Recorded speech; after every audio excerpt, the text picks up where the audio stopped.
সবাইকে আরেকটি নতুন ভিডিওতে স্বাগতম। আজকের ভিডিওতে আমি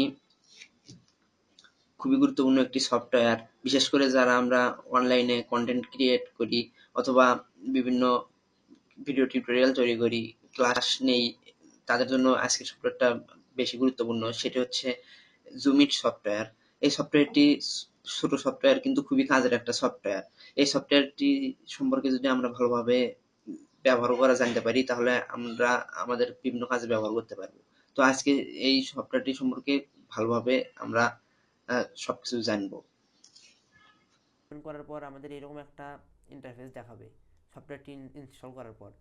জুমিং সফটওয়্যারটি কীভাবে ইনস্টল করাতে হয় এটা আমি ভিডিওর শেষে দেখাবো। এখন আমি আগে দেখাই যে এই সফটওয়্যারটিতে কী কী দারুণ দারুণ কাজ করা যায়। এটা ইনস্টল করার পর এরকম একটা ইন্টারফেস দেখাবে। এটাতে ডাবল ক্লিক করবেন। ডাবল ক্লিক করার পর এখানে জুমে গিয়ে এটা আপনি কীরকম এই সফটওয়্যারটিতে কী পরিমাণ জুম করতে চান। যদি বেশি পরিমাণ জুম করতে চান, যেমন ধরুন একটু বেশি জুম করতে চাচ্ছেন, তাহলে 2 বা 3 বা সর্বোচ্চ পরিমাণ জুম করতে চাইলে 4 করে রাখবেন। আর যদি কম জুম করতে চান তাহলে 1.5 অথবা 1.25 এরকম করে রাখবেন। তবে 1.75 হচ্ছে স্ট্যান্ডার্ড পজিশন জুম ইন করার জন্য। এটা করে দিয়ে আর এইখানে run zoom it when Windows start, এটা এরকম ফাঁকা থাকবে, এটাকে টিক চিহ্ন দিয়ে রাখবেন। তাহলে যখনই কম্পিউটারটা চালু হয়ে যাবে তখনই এটা অটোমেটিক জুম ইন করার পজিশনে থাকবে। তারপর ওকে দেবেন। এখন দেখাবো কিভাবে জুম ইন করবেন। এখানে দেখতে পাচ্ছেন একটা ইন্টারফেস, একটা স্ক্রিন। এটা আমার কম্পিউটারের স্ক্রিন। এখানে যেই অংশটা আপনি জুম ইন করতে চাচ্ছেন, ধরেন ডিসপিসে এই অংশটি জুম ইন করতে চাচ্ছেন, এটা জুম ইন করার জন্য কন্ট্রোল 1 এটা প্রেস করবেন। কন্ট্রোল প্রেস করে 1 প্রেস করবেন, তাহলে জুম ইন হয়ে গেল। তারপর জুম আউট যদি করতে চান তাহলে আপনার কিবোর্ডে যে ইএসসি যে বাটনটা আছে সেই বাটনটিতে প্রেস করবেন, তাহলে অটোমেটিক জুম আউট হয়ে যাবে। আবার আপনি চাচ্ছেন একটু বেশি পরিমাণ জুম ইন করতে, তাহলে আমি দেখালে কীভাবে একটু বেশি পরিমাণ জুম ইন করতে পারবেন। এখানে 1.75 আছে, তার চেয়ে বেশি জুম ইন করতে চাইলে 2, তার চেয়ে বেশি জুম ইন করতে চাইলে 3, 4 এভাবে জুম ইন করতে পারেন। আর যদি যত জুম ইন আছে তার চেয়ে কম করতে চান তাহলে 1.5 বা 1.25 এভাবে আপনি করতে পারেন। এটা গেল জুম ইন। এখন আমি আরও বিভিন্ন ফাংশন দেখাবো এই সফটওয়্যারের। এখন এটা আছে, এটা আমার মাউস, এটা তীর মাউসের কার্সল। আমি যদি কার্সলটা পরিবর্তন করতে চাই তাহলে কন্ট্রোল 2 প্রেস করব কিবোর্ডের, তাহলে কার্সলটা পরিবর্তন হয়ে গেল। এই যে দেখেন এখনও আপনারা একটা গোল দেখতে পাচ্ছেন। আপনি যদি চান এই সফটওয়্যারটিতে আপনি যে কোনো অংশটা চতুর্ভুজ আকারে দেখাবেন, তাহলে আপনি আপনার কিবোর্ডের যে কন্ট্রোল বাটনটা আছে সেই কন্ট্রোল বাটনে প্রেস করে মাউসের লেফট অর্থাৎ বাম পাশে ক্লিক করে মাউসটাকে ড্রাগ করবেন। এই দেখেন, এই যে আপনি জুম ইন সফটওয়্যারটিতে বোঝাতে চাইলে এটা চতুর্ভুজ আকারে হয়ে গেল। আপনি ধরেন ডিসপিসি এটাকে চতুর্ভুজ আকারে আপনি বোঝাবেন, তাহলে আপনার কিবোর্ডের যে কিবোর্ডটা আছে, কন্ট্রোল বাটনটা আছে, সেই কন্ট্রোল বাটনটাতে চেপে ধরবেন আর মাউসের লেফট বাটনে চেপে ধরে মাউসটাকে ড্রাগ করবেন। এই যে দেখেন ডিসপিসি এটা হয়ে গেল। এভাবে আপনারা কন্ট্রোল বা কিবোর্ডের কন্ট্রোল বাটনে চেপে ধরে মাউসের লেফট বাটনে প্রেস করে আপনারা এভাবে চতুর্ভুজ আঁকতে পারেন। আপনি যদি চান আপনি গোলক আঁকাবেন অর্থাৎ সার্কেল আঁকাবেন, এই সফটওয়্যারটি দিয়ে আপনি ওই সুবিধাও পেতে পারেন। ওই ওই সুবিধাটা পেতে হলে আপনাকে আপনার কিবোর্ডের যে ট্যাব বাটনটি আছে ওই ট্যাব বাটনটিকে প্রেস করে ধরতে হবে। ট্যাব বাটনে প্রেস করে ধরে আপনার মাউসের বাম পাশে ক্লিক করে মাউসটিকে ড্রাগ করতে হবে। এই যে দেখেন, এই যে সার্কেল হচ্ছে। আপনি ধরেন এই গুগল ক্রোম এটাকে আপনি সবার সামনে ইন্ডিকেট করতে চান, তাহলে মাউসটাকে ড্রাগ করে ট্যাব বাটনটিকে প্রেস করে এভাবে করবেন। এখন এটা তো লাল রং, এখন আপনি চাচ্ছেন যে আপনার লাল রং দিয়ে বোঝাবেন না, আপনি সবুজ রং দিয়ে বোঝাতে চাচ্ছেন, তাহলে আপনার কিবোর্ডের যে জি আছে জিটাতে শুধু প্রেস করবেন, তাহলে এটা সবুজ হয়ে গেল। এই দেখেন, তারপরে যদি আপনি এই যে এখন সবুজ আপনি যদি এখন চালান তাহলে সবুজ হয়ে যাবে। আপনি সবুজ চাচ্ছেন না, আপনি চাচ্ছেন নীল রং, তাহলে আপনার যে কিবোর্ডটা আছে কিবোর্ডের বিতে চাপ দেবেন, বিতে প্রেস করলে এই যে এটা এখন নীল হয়ে গেল। আপনি তারপর যদি গোলক করতে চান তাহলে কিবোর্ডের ট্যাব বাটনটিতে প্রেস করে মাউস ড্রাগ করবেন। এই যে মাউসের লেফট বাটনে প্রেস করে ড্রাগ করবেন।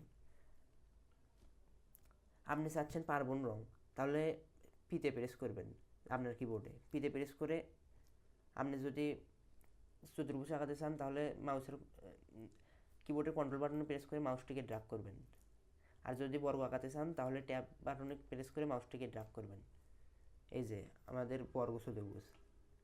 এখন আপনি চাচ্ছেন যে কিছু একটা তীর চিহ্ন দিয়ে বোঝাই দিতে, যেমন এই যে আপনি যত কিছু আঁকালেন তত কিছু আপনি যদি মিশাই দিতে চান তাহলে আপনার যে ই বাটনটি আছে মাউস কিবোর্ডে যে ই বাটনটি আছে ই বাটনে প্রেস করবেন, তাহলে এই দেখেন সব মিশে গেল, কিন্তু আপনার এই জুম ইন অবস্থাটি থেকে গেল।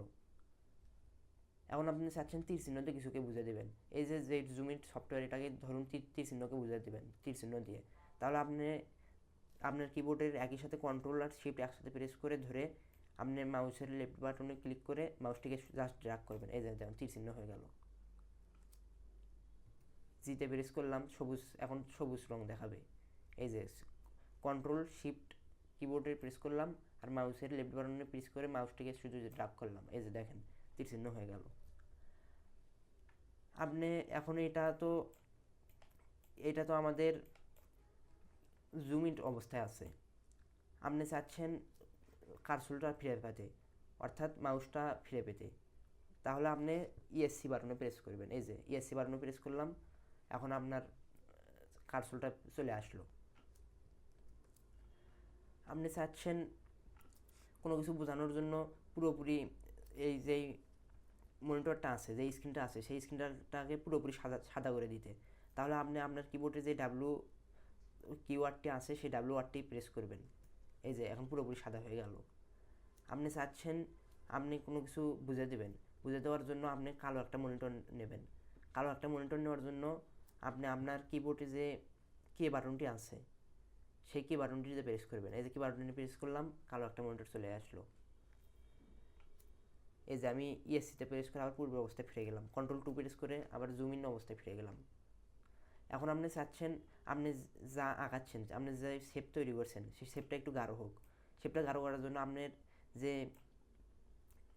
আপনার যে মাউস আছে, মাউসের যে সার্কেল বাটনটা আছে, চাকা বাটন, সেই চাকা বাটনটিকে আপনি কন্ট্রোল প্রেস করে চাকা বাটনটিকে সামনের দিকে নিয়ে যাবেন, তাহলে আপনার এটা শেপ হবে। এই যে দেখেন আমি এটাকে, এই যে ঘন শেপ হচ্ছে, আমি সামনের দিকে নিয়ে যাচ্ছি কন্ট্রোল বাটন প্রেস করে মাউসের চাকাটাকে। আমি যদি কন্ট্রোল বাটন প্রেস করে মাউসের চাকাটিকে আমার নিজের দিকে অর্থাৎ পিছনের দিকে নিয়ে আসি তাহলে এটা ছোটো হয়ে যাচ্ছে এই শেপ। এই অবস্থায় যদি আমি কিছু শেপ আঁকাই তাহলে এইভাবে হচ্ছে, আর যদি আমি সর্বোচ্চ অবস্থায় করি অর্থাৎ কন্ট্রোল বাটন চেপে ধরে মাউসের চাকাটিকে সামনের দিকে নিয়ে যাই তাহলে এই যে ঘন শেপ হচ্ছে, এই যে ঘন শেপ হচ্ছে। আমি আবার কন্ট্রোল বাটন চেপে ধরে মাউসের চাকাটিকে আমার নিজের দিকে অর্থাৎ পিছনের দিকে নিয়ে আসলাম, তাহলে এই যে হালকা শেপ। এভাবে আপনি আপনার এই সফটওয়্যারটি ব্যবহার করে সুবিধাগুলো পেতে পারেন। আমি এসসি বাটন প্রেস করে আবার পূর্বের অবস্থায় ফিরে আসলাম। আপনি চাচ্ছেন কিছু লিখতে, তাহলে এই যে আপনি প্রথম জুম ইন পজিশন করে নেবেন, কিছু লিখবেন, তাহলে আপনার টিতে টেক্সট, টি বাটনে প্রেস করবেন আপনার কিবোর্ডের, এই যে এখন লেখার পজিশনে চলে আসলো। এখন আপনি যে জায়গায় লিখতে চাইবেন আপনি এইটাকে সেই জায়গায় নিয়ে যাবেন, নিয়ে যাই এই যে কিছু একটা লিখলেন, এই যে লিখলাম, এভাবে আপনি লিখতে পারেন। আমি ই বাটনে প্রেস করছি, ইএসসি বাটনে প্রেস করছি, তাহলে একদম আগের অবস্থায় চলে আসলো। এই সব সুবিধা আপনি এই সফটওয়্যারটি দিয়ে পেতে পারেন। তো আজকের ভিডিও এ পর্যন্তই, আশা করছি আপনারা সবকিছু ভালোভাবে বুঝতে পেরেছেন। আজকের ভিডিওটি শেষ পর্যন্ত দেখার জন্য ধন্যবাদ।